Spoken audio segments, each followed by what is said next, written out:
everyone, welcome back to my channel. I have had what I can only describe to you as the most depressing reading week of my life. I have never heard of this location, of this place in the world, or that this book exists, which is very bizarre. I guess this is just my limitation, but I want to share this with you. I have not seen any book reviews on YouTube about this book, so I thought I'd bring it forth and tell you about it. I'm going to try to be as non-biased as possible when talking about this because it is a non-fiction book. It's something I could describe only as investigative journalism or an experiment that is somewhat scientific in nature and a little bit of a memoir. This is a book by Anton Chekhov and it's called The Island of Sakhalin. This is a Folio Society edition that I came across in my library by accident.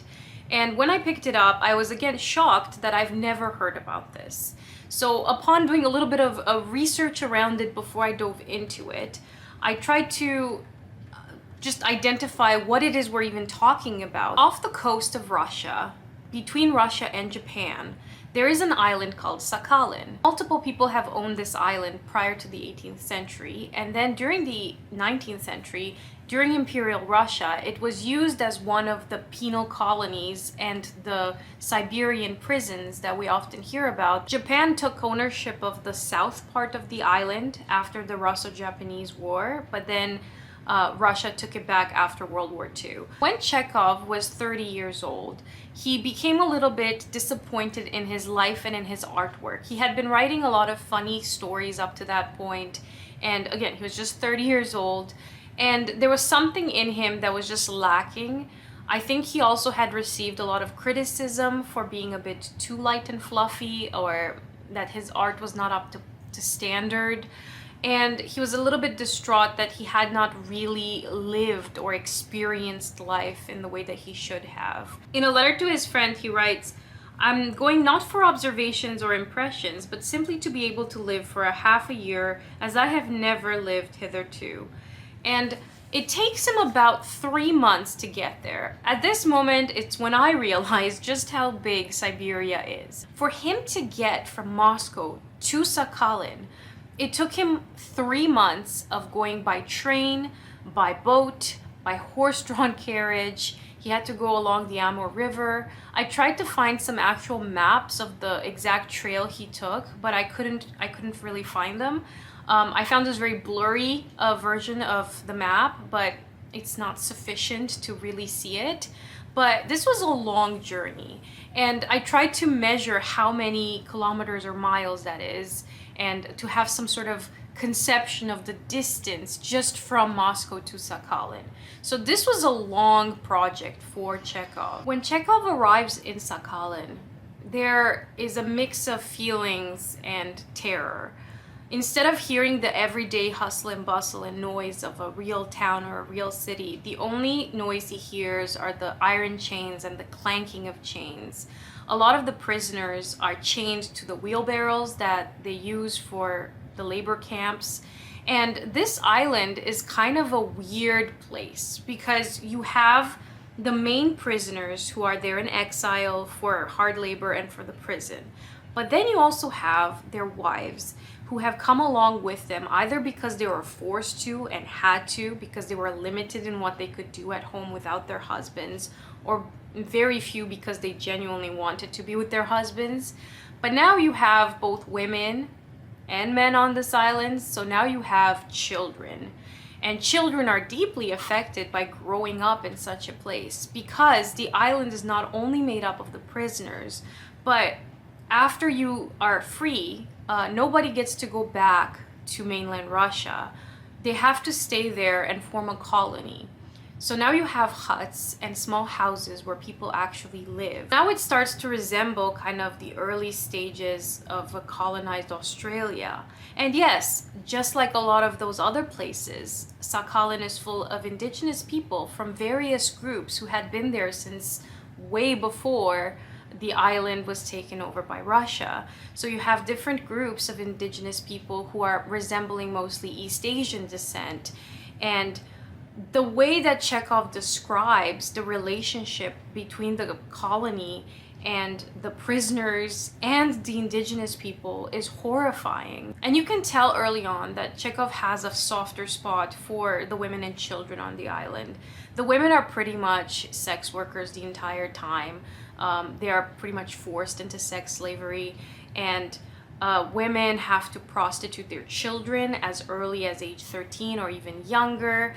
And the children are deeply affected by the parents that they have, the community that doesn't really exist, and the limitation of the island. There's no library, there's no community center, there's nothing, no opportunity for growth in any way. And Chekhov writes all of this down. So he kind of goes in saying that he also owes a debt to medicine, which he had been neglecting. He was a doctor by profession and then had been writing on the side all of these stories which got him some popularity.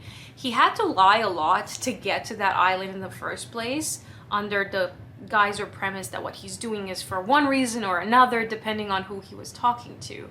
But once he actually arrived on the island, he started a census. He began interviewing everyone. He had created approximately 10,000 cards, and they looked a little bit like this. Now, I obviously do not speak Russian, but he does write in his book some of the questions he asked people. He would ask them where they came from, what their crime was, can they read. He tried to get a bit of the stories out of these people and to tease them out and to have something statistical and numerical for the purpose of a census. But in the book, he gets to the heart and the core and the humanity of these people. He tries to be very non-biased, but the way he presents you these stories, it's kind of hard not to have some sort of human empathy and reaction to what is going on. And especially when you think of the children. And I think Chekhov didn't really have the medical vocabulary to say generational trauma because the psychological field wasn't that developed at the time. But you can tell that he was very concerned about how these children would ever have a shot at life if that's the environment that they're growing up in. From time to time, we get to the backstory of some of these people, whether it's a woman or a man, and you get to see inside of their world or what brought them there in the first place. There are many moments when Chekhov forces your eye to something that you wouldn't otherwise see if it was just reported, right? Like he will describe to you the living conditions of some of these people, the way the prison cells were constructed in such a way that people would be crowded, they would share one chamber pod, they would go out and do hard labor and then come back in the same exact clothes and use those same clothes that had never been washed as bedding. He would describe the lice and the pests. He would describe a type of hunger around. He said he himself had not suffered from hunger, but some people would eat rotten wood with salt because they were that desperate for food. I also tried to find out how different this was from where Dostoevsky had been kept 40 years prior, because Dostoevsky was in Omsk on the mainland, and there were, according to Google, 30 to 50 prisons like this. But what set Sakhalin apart was that it was also intended to be a colony, so that after you're done serving time, you still stay there and populate the island. You get a lot of descriptions too of the weather, and keep in mind that Chekhov went there during the summer. He was there from July to September, and then he came home and he wanted to write about this. So he first jotted it all down. He tried to assess all of the data that he had collected, and he serialized all of this for 2 years in a publication in Russia. And only in 1895 did it get fully published as a one volume or one book. It hadn't been translated in the English language until 1967. According to his biographer, when Chekhov gets back, he's very disillusioned with the Russian intelligentsia, the high thinkers and writers and artists of Russia who don't really look at the real world and don't really care. So he kind of takes it upon himself to help the people of Sakhalin in some way, specifically the children. So we have this kind of attempt at early humanitarian aid from this incredible doctor author. He rallies people up and he tries to collect textbooks, and he sends back to Sakhalin at least 2,000 books for the children, hoping that some attempts at the arts and literacy gets them to at least have an attempt at life or somewhat live in a normal way. I think Chekhov's medical background also brings to light in his nonfiction work a lot of the diseases that were running rampant there. A lot of them were STDs, a lot of them were due to the living conditions or to the weather and climate of that island. You also get descriptions of some of the landscape. He talks to you about how he would take a specific trail to go to a lighthouse or how people would communicate. There's a lot of details in this book that just kind of stay with you. He also talks a lot about some of the indigenous groups on the island with whom they have to interact from time to time. And there are pictures of them as well. And you get an in-depth kind of medical description. Like, a lot of these do sound very scientific and medical.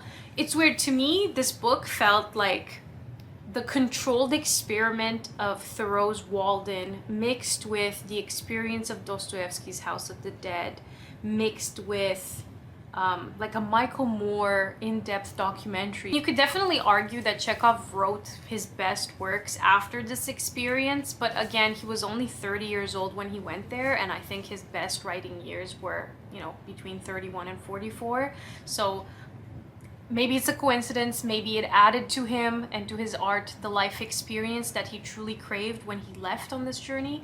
It's just kind of interesting to see it all in context and from a distance. I do think that the difference between this book and Dostoevsky's book is that Dostoevsky kind of speaks to you from this dark place of someone who's experiencing hopelessness, which is very foggy and depressing, and it remains to this day the saddest book that I've ever read. Whereas with Chekhov, you kind of know that he's a tourist in all this. You know that he has an end date. You know when he's gonna get out. Whereas with Dostoevsky, there's this feeling that there's a looming gloom where you don't know where it's gonna end, and that is kind of captured in the psychology of the writing. There's something interesting about comparing these two works, and maybe that's something I could do in the future. I guess I should have done some trigger warnings. I will link anything I can find down below. Thank you all very much for watching, and I'll see you in a future video. Bye!